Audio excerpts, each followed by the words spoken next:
بسم اللہ الرحمن الرحیم۔ السلام علیکم، آپ دیکھ رہے ہیں الف نیوز اور میں ہوں آپ کے ساتھ ماجد علی۔ شامل کرتے ہیں پاکستان اور دنیا بھر سے one line headlines. Gaza کی حکومت فلسطینی اتھارٹی کے سپرد کی جائے، فرانس، مصر اور اردن کا مطالبہ۔ فرانس، مصر اور اردن نے غزہ میں جنگ کے بعد کی صورتحال پر موقف اختیار کرتے ہوئے مشترکہ اعلان کیا ہے کہ غزہ کی حکومت فلسطینی اتھارٹی کے سپرد کی جائے اور حماس کو مکمل طور پر اس عمل سے باہر رکھا جائے۔ فرانسیسی صدر ایمانوئل میکرون نے قاہرہ میں مصری صدر عبد الفاتح السیسی اور اردن کے شاہ عبداللہ دوم سے ملاقات کے بعد مشترکہ پریس کانفرنس میں کہا کہ حماس کو غزہ کی حکومت میں کوئی کردار نہیں ملنا چاہیے اور نہ ہی وہ اسرائیل کے لیے خطرہ بنی رہے۔ اسلحہ کی دوڑ میں بھارت ایک اور قدم آگے، بھارتی فوج کا باراک 8 فضائی دفاعی نظام کا تجربہ۔ بھارت نے ایک بار پھر اسرائیلی اسلحے پر انحصار ظاہر کرتے ہوئے اسرائیلی ساختہ باراک 8 فضائی دفاعی نظام کا کامیاب تجربہ کر لیا۔ اس تجربے کے بعد اس جدید دفاعی سسٹم کو جلد آپریشنل قرار دیے جانے کا امکان ہے۔ اسرائیلی خبرساں ادارے کی رپورٹ کے مطابق یہ سسٹم اسرائیلی ایروسپیس انڈسٹری اور بھارت کی DRDO نے مشترکہ طور پر تیار کیا ہے۔ تجربے کے دوران باراک 8 سسٹم نے مختلف فضائی اہداف کو کامیابی سے نشانہ بنایا، جو دونوں ممالک کے درمیان بڑھتے ہوئے دفاعی تعاون اور اسلحہ ساز گٹھ جوڑ کو ظاہر کرتا ہے۔ باراک 8 کو زمین اور بحری پلیٹ فارم پر نصب کیا جا سکتا ہے اور یہ 70 کلومیٹر تک کے فضائی اہداف کو نشانہ بنانے کی صلاحیت رکھتا ہے۔ غزہ میں قیدیوں کی رہائی کے لیے ایک نئے معاہدے پر کام کر رہے ہیں نیتن یاہو۔ اسرائیلی وزیر اعظم نیتن یاہو کا کہنا تھا کہ ان کا ملک غزہ کی پٹی میں حماس کے پاس اسرائیلی قیدیوں کی رہائی کے لیے ایک نئے معاہدے تک پہنچنے کے لیے کام کر رہا ہے۔ وائٹ ہاؤس میں امریکی صدر ڈونلڈ ٹرمپ سے ملاقات کے موقع پر نیتن یاہو کا کہنا تھا کہ ہم اس وقت ایک اور معاہدے پر کام کر رہے ہیں جس کے حوالے سے کامیابی کی امید ہے۔ ہم تمام اسرائیلی قیدیوں کو رہا کرانے کے پابند ہیں۔ غزہ کی پٹی پر اسرائیلی حملوں میں متعدد فلسطینی شہید اور زخمی۔ اسرائیلی فضائیہ نے پیر اور منگل کی درمیانی شب غزہ کی پٹی پر شدید حملے کیے جن میں 19 فلسطینی شہید اور درجنوں زخمی ہو گئے۔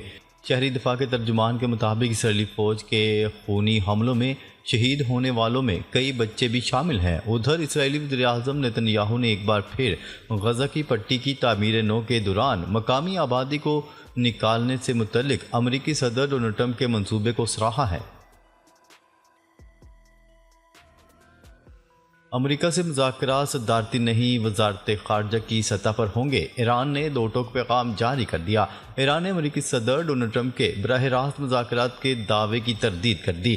ایرانی وزیر خارجہ عباس اراغچی کا کہنا تھا کہ ایران کو امریکہ سے بات چیت میں جلدی نہیں، گیند امریکہ کے کورٹ میں ہے۔ ایرانی تجویز کا جواب امریکہ نے دینا ہے۔ دوست اسلامی ممالک کی تجویز پر بات چیت ہو سکتی ہے۔ ماسکو میں آج ایران، روس اور چین کے مشترکہ اجلاس منعقد ہو رہے ہیں۔ نیوز رپورٹ کے مطابق مذاکرات ماہرین کی سطح پر منعقد ہوں گے اور اس دوران ایران کے ایٹمی پروگرام اور تہران پر عائد کردہ پابندیوں پر غور کیا جائے گا۔ روس میں ایران کے سفیر کا کہنا تھا کہ اس سے قبل ایران اور یورپی ٹرائیکا کے درمیان بھی اسی سطح پر گفتگو انجام پا چکی ہے۔ تل ابیب میں فوجی ٹارگٹ پر یمن کی مسلح افواج کا میزائل حملہ۔ بریگیڈیئر جنرل یحییٰ ساری نے بتایا ہے کہ اس میزائل حملے میں ایک فوجی ٹارگٹ کو نشانہ بنایا گیا ہے۔ انہوں نے اس حملے کو مکمل طور پر کامیاب قرار دیا ہے۔ انہوں نے مزید بتایا ہے کہ یمن کی بحریہ اور ڈرون فورسز نے مشترکہ کارروائی کے تحت بحیرہ احمر میں جارحیت کرنے والی امریکی بحری افواج کے 2 ڈسٹرائر جہازوں پر بھی حملہ کیا ہے۔ یمن نے اعلان کیا ہے کہ جب تک غزہ پٹی پر صہیونی جارحیت جاری رہے گی تب تک ایک بھی امریکی یا صہیونی حکومت سے وابستہ جہاز کو بحیرہ احمر، باب المندب اور بحیرہ عرب سے گزرنے کی اجازت نہیں دی جائے گی۔ منی پور میں غیر معینہ مدت کے لیے کرفیو نافذ۔ وقف ترمیمی ایکٹ کی حمایت کرنے پر بی جے پی لیڈر کا گھر بھی نظر آتش۔ شورش زدہ بھارتی ریاست منی پور میں غیر معینہ مدت کے لیے کرفیو نافذ کر دیا گیا۔ کرفیو وقف ترمیمی ایکٹ کی حمایت کرنے پر ہجوم کی طرف سے بی جے پی اقلیتی مورچہ کے ریاستی صدر کے گھر کو آگ لگانے کے بعد نافذ کیا گیا۔ امریکی وزیر خارجہ مارکو روبیو کا بھارتی ہم منصب سے رابطہ۔ امریکہ کی جانب سے بھارت پر عائد جوابی ٹیرف پر بھی بات چیت کی گئی۔ امریکی وزیر خارجہ مارکو روبیو نے بھارتی ہم منصب جے شنکر سے ٹیلی فونک رابطہ کیا ہے۔ امریکی میڈیا کے مطابق دونوں وزراء خارجہ نے امریکہ بھارت اسٹریٹجک شراکت داری پر بات چیت کی اور انڈو پیسیفک خطے میں تعاون بڑھانے سے متعلق امور بھی زیر بحث آئے۔ امریکی محکمہ خارجہ کے مطابق امریکہ کی جانب سے بھارت پر عائد جوابی ٹیرف پر بھی بات چیت کی گئی اور یہ بھی کہ شفاف اور متوازن تجارتی تعلقات کے قیام کے لیے کیسے پیش رفت کی جائے۔ جنوبی کوریا میں قبل از وقت صدارتی انتخابات کا اعلان، 3 جون کو ووٹ ڈالے جائیں گے۔ جنوبی کوریا میں صدر یون سک یول کی معزولی کے بعد 3 جون 2025 کو قبل از وقت صدارتی انتخابات منعقد کیے جائیں گے۔ یہ فیصلہ قائم مقام صدر نے باضابطہ اعلان کے ذریعے کیا۔ پیوٹن نے جنگ بندی کی حمایت کر دی۔ روسی صدر ولادیمیر پیوٹن نے یوکرین میں جنگ بندی کی حمایت کر دی، تاہم کریملن کا کہنا ہے کہ اس حوالے سے کئی اہم سوالات تاحال حل طلب ہیں۔ امریکی صدر ڈونلڈ ٹرمپ نے اپنے منصب سنبھالنے کے بعد سے روس اور یوکرین کے درمیان فوری جنگ بندی کے لیے کوششیں جاری رکھی ہوئی ہیں، مگر اب تک کوئی بڑا بریک تھرو نہیں ہو سکا۔ کریملن کے ترجمان دمتری پیسکوف نے پیر کے روز میڈیا ٹاک کرتے ہوئے کہا، پیوٹن جنگ بندی کے خیال کے حامی ہیں، لیکن اس سے قبل کئی معاملات پر وضاحت درکار ہیں۔ 15 طبی کارکنان کی شہادت، فلسطینی ریڈ کریسنٹ کا تحقیقات کا مطالبہ۔ غزہ فلسطینی ریڈ کریسنٹ سوسائٹی نے 23 مارچ کو غزہ کے رفح علاقے میں اسرائیلی فورسز کے ہاتھوں 15 طبی اور انسانی امدادی کارکنان کی شہادت کے بعد ایک آزاد بین الاقوامی تحقیقات کا مطالبہ کیا ہے۔ بھارتی وزیر اعظم مودی وسط اپریل میں سعودی عرب کا اہم دورہ کریں گے۔ بھارتی وزیر اعظم نریندر مودی اس ماہ کے وسط میں 22 اپریل کو سعودی عرب کا دورہ کرنے کا ارادہ رکھتے ہیں۔ میڈیا رپورٹس کے مطابق اس دورے کے دوران مودی کی سعودی ولی عہد شہزادہ محمد بن سلمان سے ملاقات کا امکان ہے۔ حوثیوں کے اسلحہ گوداموں پر امریکی فضائی حملے۔ امریکہ نے یمن میں حوثیوں کے ٹھکانوں پر نئے فضائی حملے کیے ہیں۔ عالمی خبرساں ادارے کی رپورٹ کے مطابق ان حملوں میں سینا، مارب الحدیدہ اور حجہ میں حوثی جنگجوؤں کو نشانہ بنایا گیا۔ ذرائع کا یہ بھی بتانا ہے کہ امریکی حملوں میں الحدیدہ کے جزیرہ کمران میں حوثیوں کے ہتھیاروں کے گوداموں کو فضائی حملے میں تباہ کر دیا گیا۔ متنازعہ وقف بل، بھارتی مسلم قیادت نے تحریک کا اعلان کر دیا۔ بھارتی لوک سبھا میں متنازعہ وقف ترمیمی بل 2025 کی منظوری کے خلاف بھارت میں احتجاج کا سلسلہ شروع ہو گیا۔ غیر ملکی خبرساں ایجنسی کی رپورٹ کے مطابق متنازعہ وقف ترمیمی بل 2025 کے خلاف آل انڈیا مسلم پرسنل لا بورڈ نے قومی تحریک شروع کرنے کا اعلان کر دیا۔ ایپل، ٹیسلا اور مائیکروسافٹ کے شیئرز میں 1 سال کی بدترین کمی۔ امریکی صدر ڈونلڈ ٹرمپ کی جانب سے ٹیرف کے اعلان کے بعد ایپل، ٹیسلا اور مائیکروسافٹ کے حصص میں 1 سال کی بدترین کمی ہو گئی۔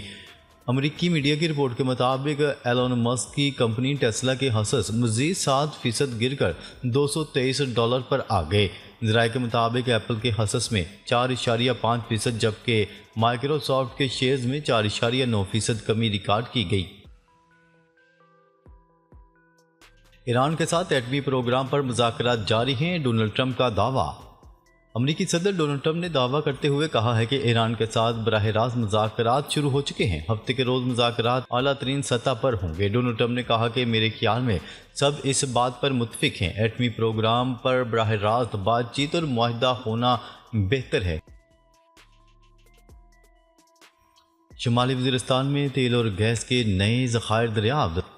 نیوز رپورٹ کے مطابق ماڑی انجینئرز نے شمالی وزیرستان کے اسپنوام 1 کنویں کی لوکہارٹ فارمیشن میں تیل اور گیس کا نیا ذخیرہ دریافت کر لیا۔ ماڑی انجینئرز کے علاقے میں بتایا گیا ہے کہ نئی دریافت سے یومیہ 7 کروڑ 3 لاکھ مکعب گیس حاصل ہوگی، جبکہ نئی دریافت سے یومیہ 310 بیرل خام تیل بھی حاصل ہوگا۔ چاغی میں تانبے اور سونے کے ذخائر دریافت۔ نیشنل ریسورسز لمیٹڈ نے چاغی میں تانبے اور سونے کے ذخائر کی دریافت کا اعلان کر دیا۔ چیئرمین نیشنل ریسورسز لمیٹڈ محمد علی نے اپنے ایک بیان میں کہا ہے کہ NRL اب تک 13 ڈائمنڈ ڈرل ہولز مکمل کر چکی ہے۔ تمام ڈرل ہولز میں معدنیات کے ذخائر کا پتہ چلتا ہے۔ انہوں نے کہا ہے کہ oil and gas development company کے ساتھ مفاہمتی یادداشت پر دستخط کیے ہیں، جبکہ قومی اور بین الاقوامی سرمایہ کاروں کو پروجیکٹ میں شامل کرنے کا ارادہ ہے۔ کسانوں کا 13 اپریل سے ملک گیر احتجاج کا فیصلہ۔ کسانوں نے گرین پاکستان انیشیٹو کے تحت متعارف کروائی جانے والی کارپوریٹ فارمنگ کے خلاف 13 اپریل کو ملک گیر احتجاج شروع کرنے کا فیصلہ کر لیا۔ ان مظاہروں کے دوران شرکا کارپوریٹ فارمنگ کے خاتمے اور کسانوں کو نسلوں سے کھیتی باڑی کرنے والی ان کی زمینوں سے بے دخلی روکنے کا مطالبہ کیا جائے گا۔ پاکستان میں بارش کی کمی۔ دریائے سندھ میں پانی کے بحران کا 100 سالہ ریکارڈ ٹوٹ گیا۔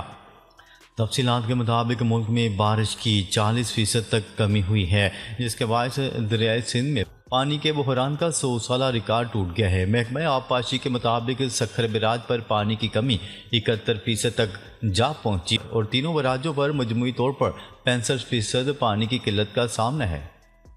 ناظرین، اب تک کے لیے اتنا ہی۔ مزید خبریں لے کر بہت جلد آپ کی خدمت میں حاضر ہوں گے۔ تب تک کے لیے اپنا خیال رکھیے گا۔ اللہ نگہبان۔